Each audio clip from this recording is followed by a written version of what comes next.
I want you to picture something. A wedding hall filled with crystal chandeliers, roses on every table, champagne glasses catching the light, and in the middle of all that beauty, sitting quietly in a corner, wearing a simple gray dress, was me. Nobody looked at me twice. Nobody knew who I really was. And that was exactly how I wanted it. My name is Alina. I was 61 years old on the day my son got married. And on that day, in front of 200 guests, my son's new bride pointed at me and said 5 words that would change everything. "She's just the maid." She said it laughing. She said it like it was a joke, and everyone around her laughed too. What she didn't know, what almost nobody in that room knew, was that within the next hour, a priest standing at the altar was going to say my full name out loud. And when he did, the laughter was going to stop. Completely. But let me take you back.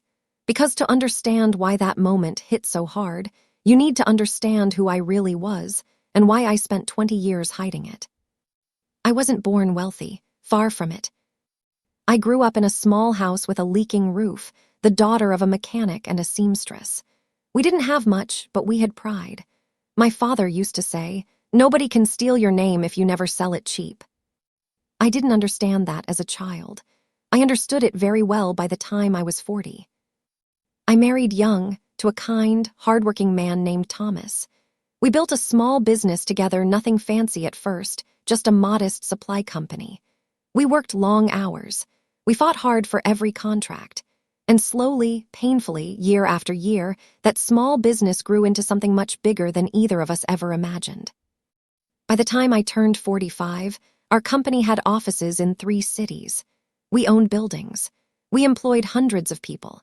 I won't bore you with numbers, but let's just say the woman sitting quietly in the corner of that wedding hall, wearing a plain gray dress, could have bought the entire venue without blinking. Then tragedy struck. Thomas passed away suddenly, a heart condition none of us knew about. One evening he was laughing with our son at the dinner table. The next morning he was gone. I was left with a company to run, a grieving heart, and a 12-year-old boy named Daniel who needed his mother more than he needed an empire. So I made a decision that surprised everyone who knew me. I stepped back from the public side of the business. I hired a trusted team to run daily operations. I kept my name off headlines, off interviews, off social pages. I wanted Daniel to grow up like a normal boy, not a name attached to money, not a target for people who only wanted access to our accounts. I wore simple clothes. I drove an ordinary car. I cooked our meals myself. I picked him up from school like every other mother in a worn-out sedan. Daniel grew up believing we were comfortable, but not rich. He believed I worked in business consulting, which, honestly, wasn't even a lie, just not the whole truth. And I liked it that way. Because for the first time in my adult life, people spoke to me because they wanted to, not because of what I could offer them. I wanted my son to fall in love with someone who saw him not our name, not our accounts, not our buildings. I thought I had done everything right. Then Daniel brought home a girl named Vanessa. The first time I met Vanessa, she looked at our modest house and smiled the way people smile when they're being polite but disappointed. "It's cozy," she said. I remember thinking, she's young, she'll grow. I was wrong. Vanessa came from a family that valued appearance above almost everything else. Her father owned a mid-sized investment firm. Her mother hosted charity galas that were more about being photographed than about charity. Vanessa herself worked in event styling beautiful weddings, beautiful parties, beautiful surfaces. She was charming, I'll give her that. Charming in the way people are charming when they're calculating exactly how much attention you deserve. Over the 2 years she dated my son, I watched her test him constantly. Small comments about his car, small comments about his simple mother, small comments about how some people just don't understand ambition. Daniel, sweet as he was, thought love meant enduring those comments quietly. He thought proving his loyalty meant staying silent when she was cruel to me. I said nothing. I let it happen, because deep down, some very stubborn part of me still believed she might change. She didn't. And on the day of their wedding, in front of everyone she wanted to impress, Vanessa was about to show her true colors in the most public, most humiliating way possible. What she didn't know is that I had been quietly preparing for this moment for months. Not with anger, not with revenge in the ugly sense. With truth. Because sometimes, the most powerful revenge is simply letting people find out exactly who you really are. The morning of the wedding, I arrived early to help set up, the way any mother would. I wasn't trying to hide who I was simply being myself. Practical, useful, present. I helped carry flower arrangements. I adjusted table settings. I even helped pin a loose curtain near the stage when the wind kept blowing it. That's when Vanessa's mother, Diane, walked past me and said to another guest, not quietly at all, "The staff here is very thorough today." I smiled and let it pass. I've built companies through worse insults than that. But then Vanessa arrived. She looked stunning, I won't lie. Her dress was flawless, her hair perfectly styled, everything about her radiating the image she had worked so hard to build. She swept through the venue like she already owned it. Then she saw me holding a stack of folded napkins, helping the wedding coordinator finish the final table settings. She laughed not cruelly at first, more surprised. "Eleanor, sweetie, you really don't have to do that. That's what we're paying people for." "I don't mind helping," I said honestly. She turned to her bridesmaids, giggling. "Honestly, half the time I forget she's not actual staff. She blends right in." The bridesmaids laughed politely, unsure if it was a joke or not. I felt something tighten in my chest, but I stayed calm. I had faced boardrooms full of powerful men trying to intimidate me. A 26-year-old bride's insecure jab wasn't going to break me. But it was about to get worse. An hour before the ceremony, Vanessa's father, Richard, walked into the room where guests were gathering. He was a tall man, expensive suit, the kind of confidence that comes from believing money makes you untouchable. He spotted me near the entrance, straightening some chairs. "Excuse me," he said, snapping his fingers lightly, not unkindly, but casually the way you'd get a waiter's attention. "Could you grab some extra chairs from the back? We're one short at table 12. I paused, then I simply nodded and walked to get the chairs. Why did I do that? Why didn't I correct him?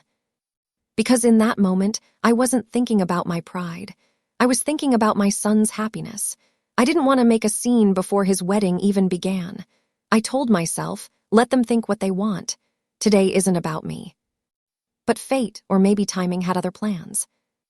As I set the extra chair down at table 12, Vanessa walked by with two of her cousins, showing them around the venue.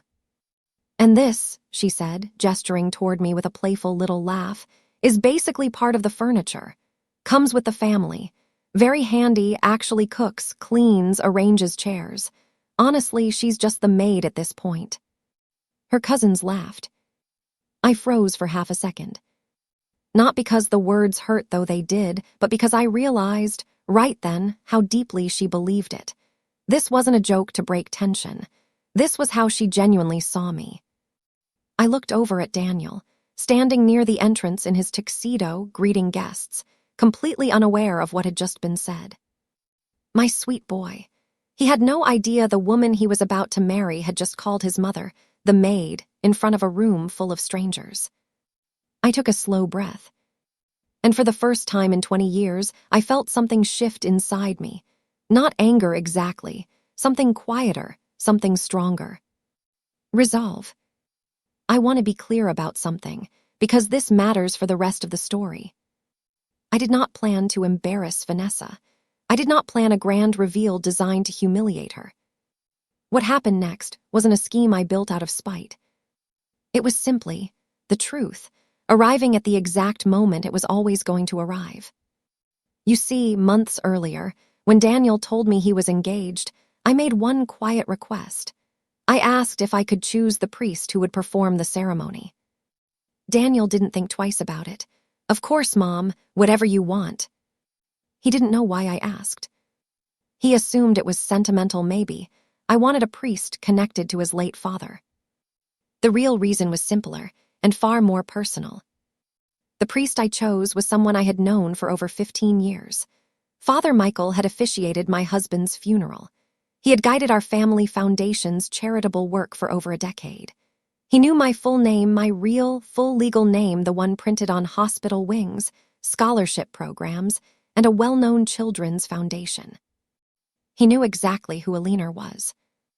And in traditional wedding ceremonies, at a certain point, the officiant reads the full legal names of those involved in the family, sometimes during blessings, sometimes during formal vows, depending on the ceremony style Daniel and Vanessa had chosen.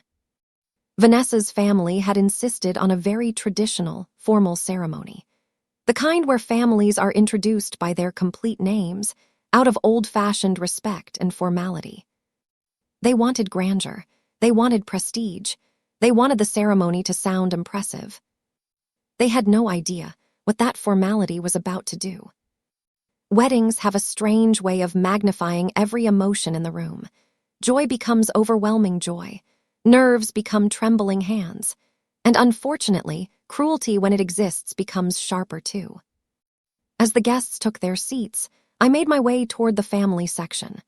A wedding usher, a young man who clearly didn't recognize me, glanced at his seating chart and hesitated. Are you with the catering team? We have extra seating near the back for staff."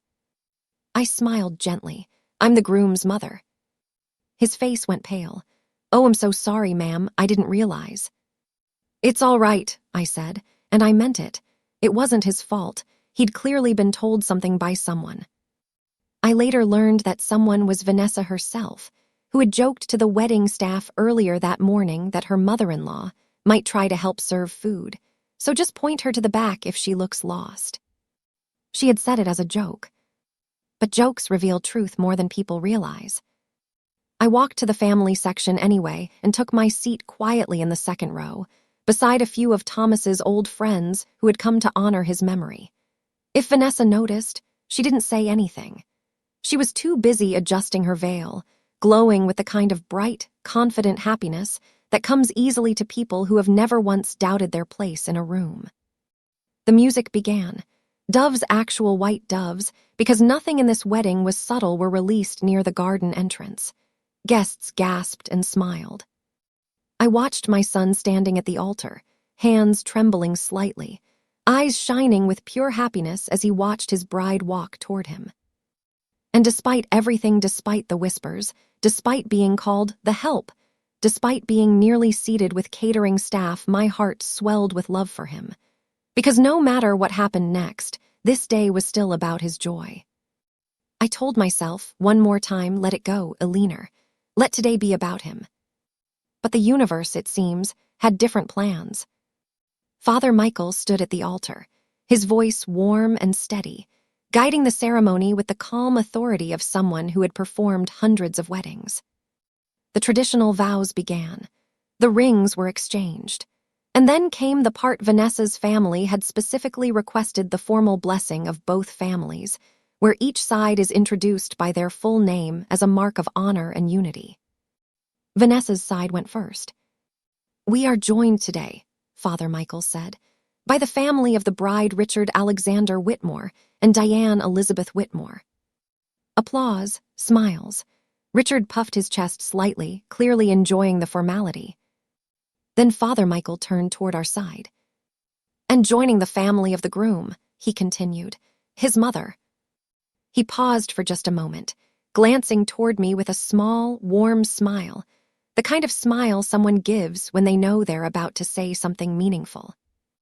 "Alina Victoria Hastings Cole." There was a soft murmur in the crowd, not because of shock, yet just the natural rustle of a formal name being read aloud.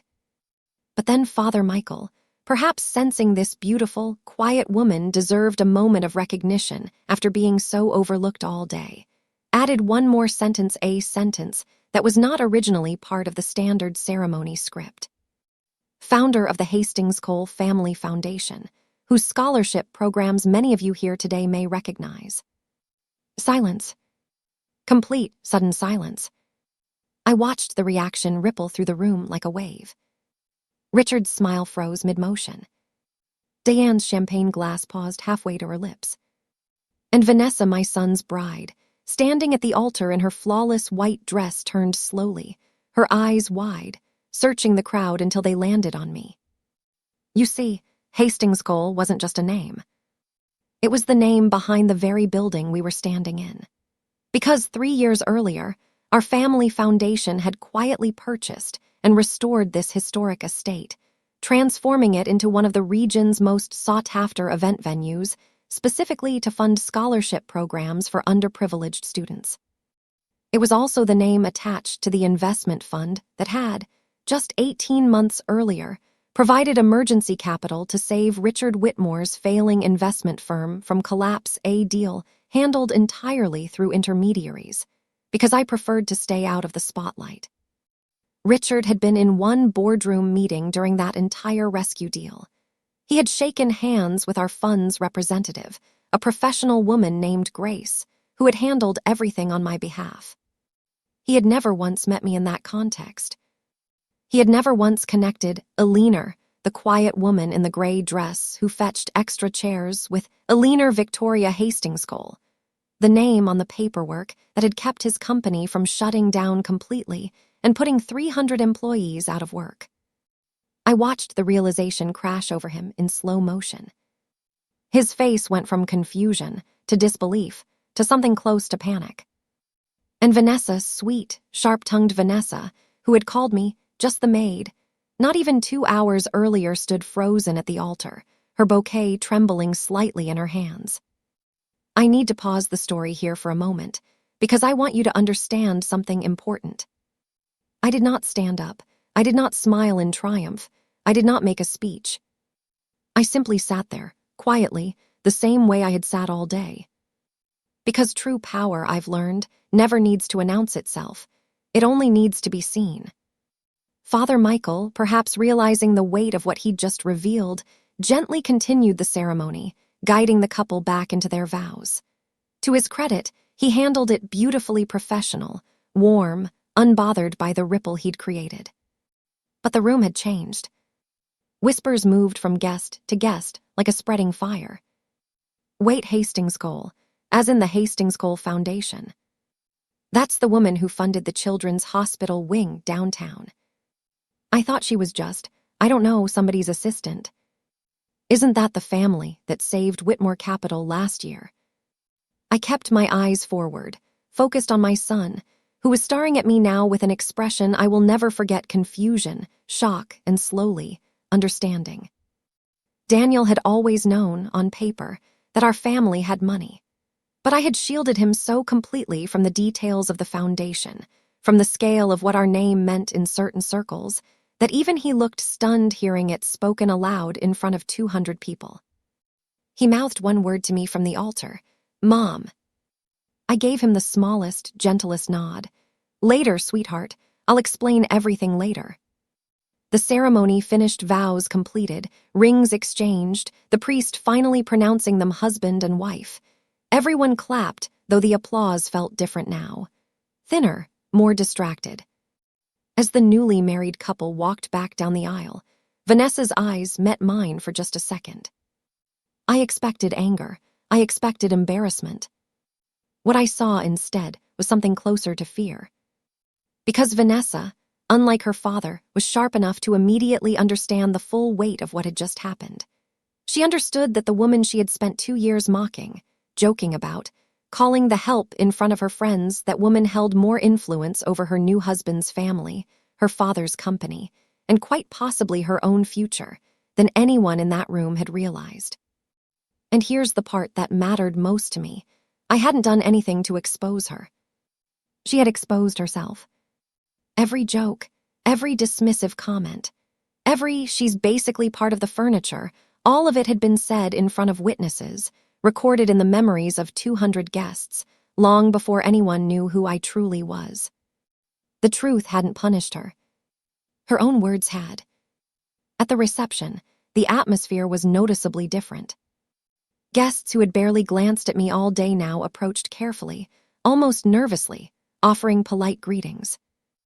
Mrs. Hastings Cole, it's truly an honor. I had no idea you were Daniel's mother. We're so grateful for the foundation's work with our daughter's scholarship. I was gracious to every single one of them. I hadn't changed. I was the same woman who had folded napkins that morning. The only thing that had changed was what people now knew. But I noticed Richard avoiding my eyes entirely, suddenly very interested in his champagne glass.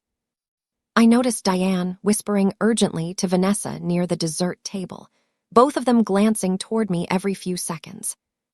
And I noticed my son, Daniel, walking toward me with a look on his face that broke my heart a little, not because he was angry, but because he looked almost ashamed. "Mom," he said quietly, pulling me aside near the garden entrance, "why didn't you ever tell me?" I took his hands. "Because I wanted you to build a life people loved you for, not a life people wanted access to. I wanted you to find love that had nothing to do with money." He looked down. "Vanessa said things about you today, cruel things. I heard some of it. I should have said something sooner." "I know," I said softly, "but today isn't about that. Today was supposed to be your happiest day." He looked at me, eyes glistening. "Was supposed to be." I didn't answer right away. Because deep down, we both already sensed that this wedding day had revealed far more than just my hidden name. It had revealed exactly who Vanessa really was. Every love story has layers, and every betrayal usually has warning signs long before the moment it fully reveals itself. Looking back now, I realize the wedding day wasn't the beginning of Vanessa's true colors showing. It was simply the loudest moment. The quiet moments had been building for 2 years. I remembered the birthday dinner, 8 months earlier, where Vanessa had forgotten to include me in the restaurant reservation, later claiming it was an honest mistake, though the table had exactly the right number of seats for everyone except me. I remembered the family photo taken at Daniel's graduation from his master's program, where Vanessa had subtly positioned herself so that I was cropped out of the final printed version she posted online, captioned, "So proud of my future husband and his incredible family," a caption that conveniently excluded any actual photo of me. I remembered the engagement party, where she introduced me to her college friends as Daniel's mom. She's, semi-retired, does some small business stuff. Small moments, easy to dismiss individually. But together, they painted a picture I had chosen not to look at too closely, because I didn't want to believe my son had fallen in love with someone who saw people in terms of usefulness and image. But there was something else, something I hadn't told Daniel, something far more serious than social slights. 3 weeks before the wedding, I received a call from Grace, the woman who managed our foundation's investment relationships, the same Grace who had handled the rescue deal with Richard's company the year before. "Eleanor," she said carefully, "I think you need to see something." What Grace showed me changed everything.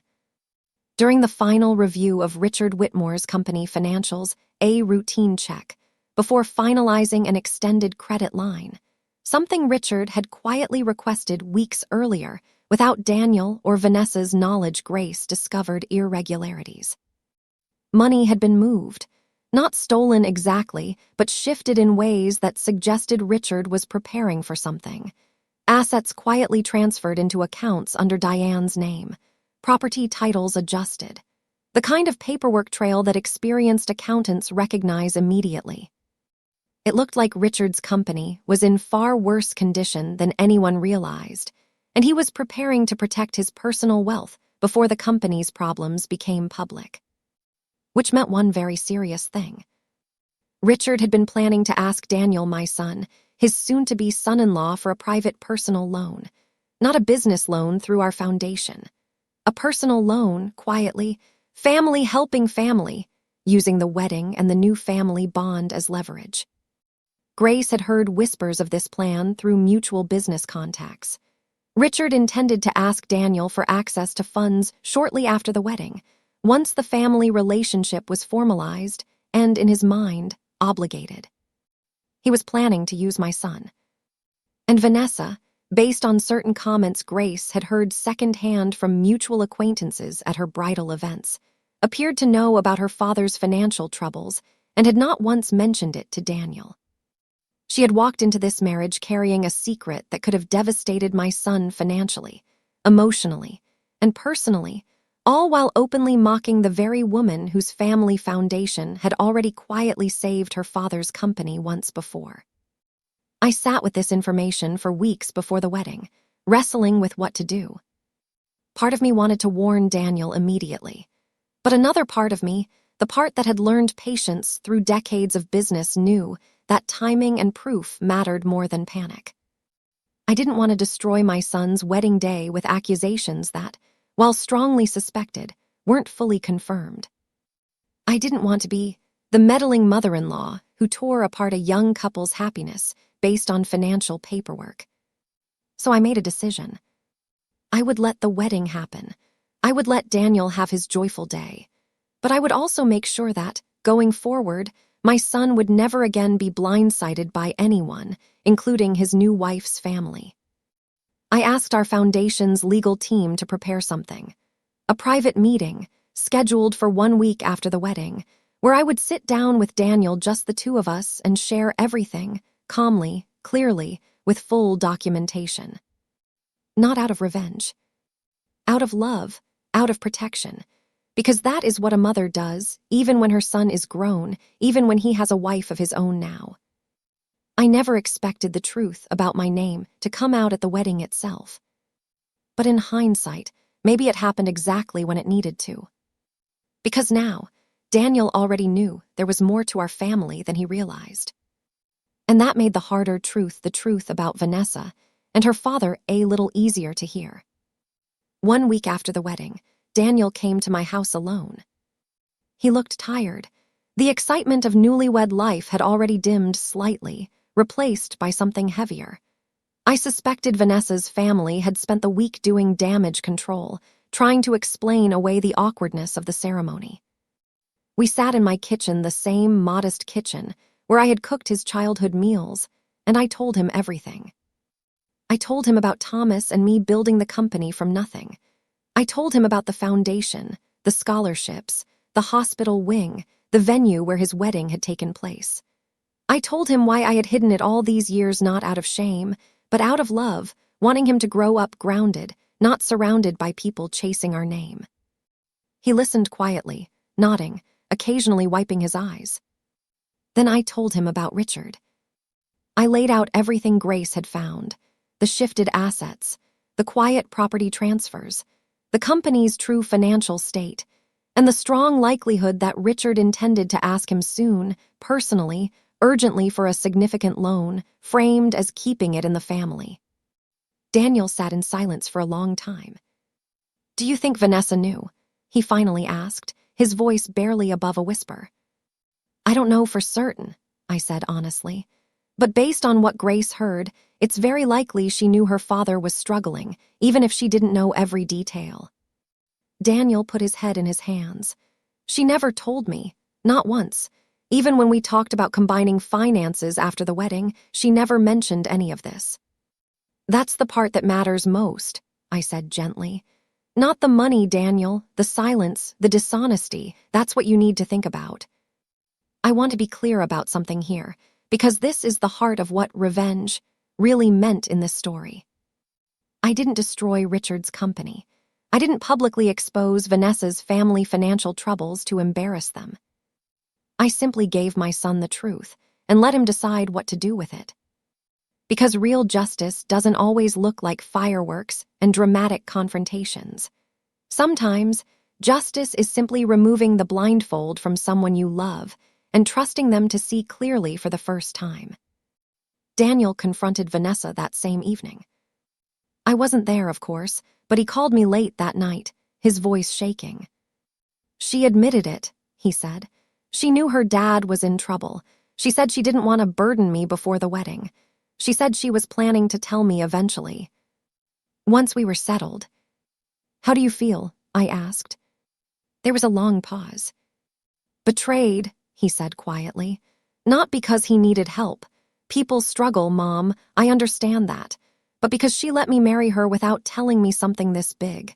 And because she let her family treat you the way they did and never once defended you." I didn't say anything. I let him process it in his own time. "I think," he finally said, I need to figure out what kind of marriage I actually walked into. Meanwhile, word had begun spreading not because I released any information, but because 200 wedding guests don't stay quiet about a moment as dramatic as a priest announcing a hidden identity mid-ceremony. Business circles began connecting the dots. People who had done work with Richard's firm started asking quiet questions. Investors who had heard rumors about Whitmore Capital's struggles began paying closer attention. I hadn't planned any of this. I hadn't leaked anything. I hadn't lifted a finger against Richard's company. But truth, once uncovered, has a way of traveling on its own. Within 2 months, Richard's company faced serious scrutiny from other investors who had heard about the emergency rescue deal from the previous year and began asking uncomfortable questions about the company's current financial health. I want to be honest with you here, because this isn't a story about magically destroying someone's life with a snap of my fingers. Richard's company faced serious challenges that were already there, quietly building, long before that wedding day. My family's earlier support had only delayed the inevitable reckoning, not caused it. The wedding simply removed the curtain that had been hiding those problems from the people who needed to see them, including my son. 6 months after the wedding, Daniel and Vanessa were still married, but their relationship looked very different from the fairy tale it had once appeared to be. Daniel had made something very clear to Vanessa in the weeks following their confrontation. He would stay, but trust needed to be rebuilt from the ground up. No more secrets, no more dismissiveness toward his mother, no more treating people as beneath her simply because of appearances. To Vanessa's credit, and I want to be fair here, because this is a true reflection, not a fantasy of villains and heroes, she did make an effort to change. She called me 3 weeks after the wedding, her voice trembling on the phone. "Eleanor," she said, "I owe you an apology, a real one, not because of who you turned out to be, but because of how I treated you before I knew any of it. I was cruel to someone simply because I assumed she didn't matter. That says more about me than it does about you." I appreciated the honesty in that. It would have been easy for her to apologize simply because of my name, my influence, my connections. But something in her voice told me this apology came from genuine reflection, not fear. I told her, people reveal who they truly are in the moments they think no one important is watching. Remember that, Vanessa. Not just with me, with everyone. She promised she would. As for Richard, his company eventually restructured smaller, more honest, more carefully managed. He lost a significant portion of his wealth, and with it, much of the image he had spent years building. But he kept his home. He kept his family. And in a strange way, losing the illusion of untouchable success seemed to soften him. At a family dinner, nearly a year after the wedding, Richard approached me quietly during a lull in conversation. "Eleanor," he said, clearly uncomfortable, "I owe you more than an apology. Your foundation saved my company once quietly without ever asking for recognition. And I repaid that kindness by treating you like hired help in my own daughter's wedding. I'm ashamed of that." "You didn't know who I was," I said simply. "That's exactly the problem," he replied. "I shouldn't have needed to know your name to treat you with basic respect." That, I think, was the most honest thing Richard ever said to me. As for Daniel and Vanessa, their marriage survived not because of my wealth, not because of social pressure, but because both of them chose, deliberately and painfully, to rebuild something real instead of something built on appearances. I won't pretend it was easy. Trust, once broken, takes years to fully repair if it repairs at all. But I watched Vanessa slowly become someone who valued people for who they were, not what they could offer her. I watched her treat waitstaff with kindness at family gatherings. I watched her include everyone in photographs, not just the people who looked impressive in them. Some people, when caught in their own cruelty, double down out of pride. Others, when given the chance, actually grow. Vanessa chose to grow, and I respected that even after everything. I think about that wedding day often. Not because of the shock on Richard's face, or the trembling bouquet in Vanessa's hands, or the whispers that spread through the crowd like wildfire. I think about it because of what it taught me about the true nature of respect. For years, I believed that hiding my wealth, my name, my influence, would protect my son from people who only wanted access to what I had built. And in some ways, that was true. But I learned something else that day, something I hadn't fully understood before. Respect that only appears once someone learns your name, your title, your bank account was never real respect to begin with. The people who mattered, the ones who treated me kindly before they knew anything about me, those were the people worth keeping close. The wedding coordinator who thanked me warmly for helping with the chairs, never knowing who I was. The elderly guest who complimented my dress, simply because it was a kind thing to say.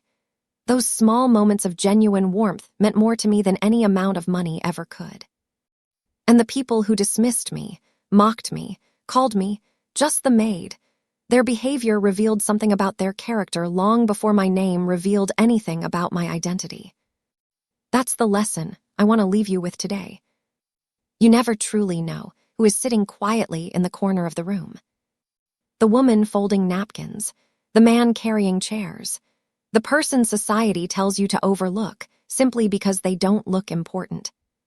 Kindness should never depend on someone's title, their wealth, or what they can offer you. Because one day, in one way or another, the truth always finds its way to the surface. And when it does, all that will remain is how you treated people, long before anyone knew their name. If this story moved you, if it reminded you of someone who taught you the true meaning of quiet strength and dignity, share it with them. And remember, the next time you're tempted to judge someone by their appearance, their job, or their silence, pause. Because sometimes, the most powerful people in the room are the ones who never needed to prove it.